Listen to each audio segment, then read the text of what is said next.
The bathroom light has a specific hum.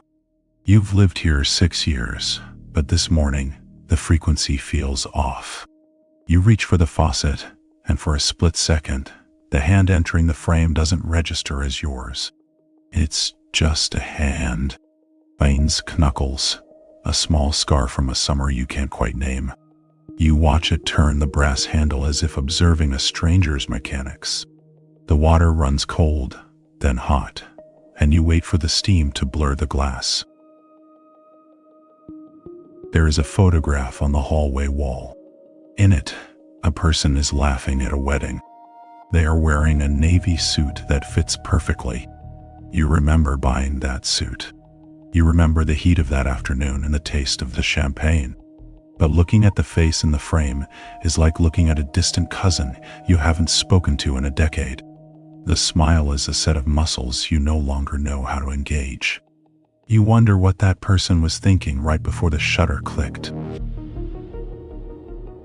You find yourself in the middle of a sentence during a Tuesday meeting. Your voice sounds like it's being played back through a low-quality speaker in another room. The words are professional, measured, and entirely hollow. You watch your colleagues nod. They see the person they expect to see. They respond to the identity you've built for them over years of repetition. You realize you are performing a role for which you've lost the script, yet the lines keep coming anyway. The coffee shop is the same as it was yesterday. The barista calls your name. The name on your birth certificate, your driver's license, your tax returns. It sounds like a sound effect. A label attached to a package that was delivered to the wrong address. You take the cup and walk to the window. Outside, people move with a terrifying certainty. They know where they are going. You sit and wait for the name to settle back into your skin, but it remains hovering just out of reach. You're driving home when you realize you don't remember the last 3 miles. The car navigated the turns, braked at the lights, and signaled with robotic precision. You look at your eyes in the rearview mirror. They are bloodshot and weary. There is a weight in the brow that wasn't there last season. You pull over to the side of the road and let the engine idle.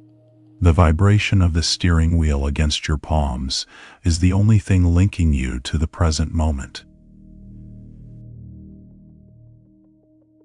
At night, the house makes noises that sound like footsteps.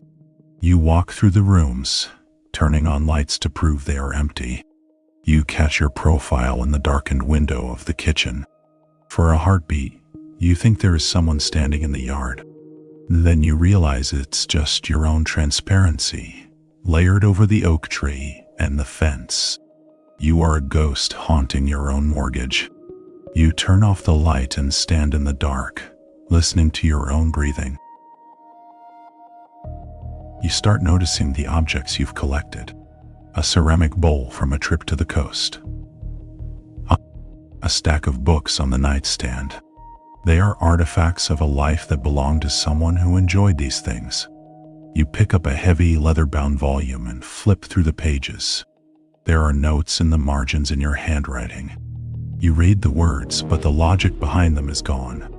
It's like reading a code you once wrote, but can no longer decrypt.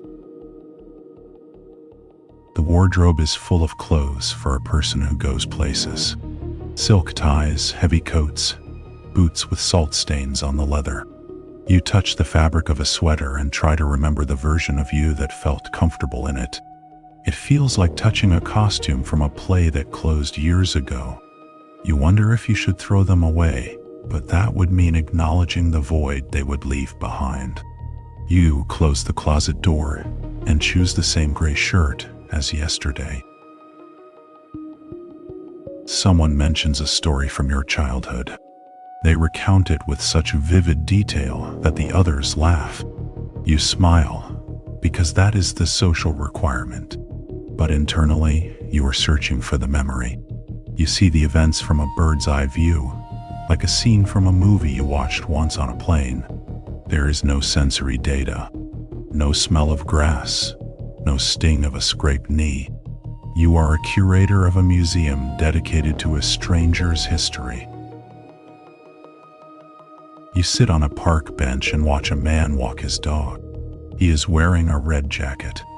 You think about what it would feel like to be him for 5 minutes.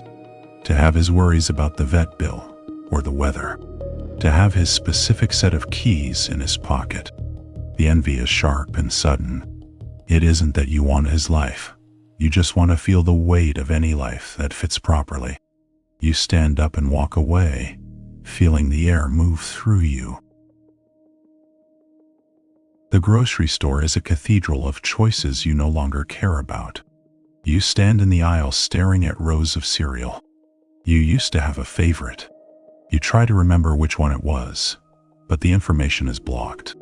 You pick a box at random. In the checkout line, the clerk asks if you found everything you were looking for. The question feels existential. You say yes, because no one wants to hear the truth in a supermarket at 5:00 p.m. There are moments of total stillness when the mask slips entirely. You are sitting at the kitchen table and the sun is hitting the dust motes in the air. You realize that if you didn't move, if you didn't speak, you might simply cease to exist in the minds of others. You are a collection of habits held together by gravity. You reach out to touch the sunlight, but it provides no warmth. It is just light. It is just physics. Your phone vibrates with a text from an old friend. They use a nickname you haven't heard in years. It feels like a pebble hitting a frozen lake. There is a sound, but no ripple. You try to type a response, but the tone is wrong. You delete it. You try again. The cursor blinks, steady and judgmental. You put the phone face down on the table. The person who earned that nickname is gone, and you don't know how to introduce the current occupant. You look at your hands again. This time, you notice the age spots, the way the skin is beginning to thin over the knuckles. Time has been working on you while you were looking the other way. It has been sculpting a version of you that you didn't authorize. You realize that identity is not a stone, but a river, and you have been standing on the bank, watching yourself flow away toward a horizon you can't see. The city at night is a grid of light, thousands of windows, each containing a person who believes they know who they are. You walk through the streets, anonymous and untethered. The neon signs reflect in the puddles, distorting the architecture. Everything is fluid. You pass a window display of mannequins, and for a second, you feel a kinship with their blank, plastic stares. They are at least honest about their emptiness. A song comes on the radio. It was the anthem of a summer when you were 22. The first 3 chords usually trigger a rush of adrenaline, but today, they are just notes. C major, G, F. The emotional circuitry has been rewired. You listen to the lyrics. Something about forever and never looking back. It sounds like a foreign language. You turn the dial until there is only static. The white noise is more comforting than the lie of the melody. You attend a dinner party. The table is lit by candles that cast long, flickering shadows on the walls. You watch the host pour wine. The conversation is a rhythmic exchange of anecdotes and opinions. You find yourself mimicking the body language of the person across from you. You are a mirror, reflecting back the energy of the room, because you have none of your own to contribute. You wonder if they can see the glass through the reflection. Rain starts to hit the window pane. It's a rhythmic, percussive sound. You press your forehead against the glass. The cold is a relief. You think about the cells in your body, how they are constantly dying and being replaced. Every 7 years, you are physically a completely different organism. Perhaps the feeling of being a stranger is just the biological truth finally catching up to your consciousness. You are a new tenant in a very old building. You stand in the doorway of a room you haven't entered in weeks. It's a guest room, or perhaps it was going to be an office. It is empty, except for a single chair. You sit in it and stare at the wall. There is no one to perform for here. No one to call your name. No one to expect a smile. The silence is heavy, like a wool blanket. You wait for a thought that feels like yours. But the room remains quiet.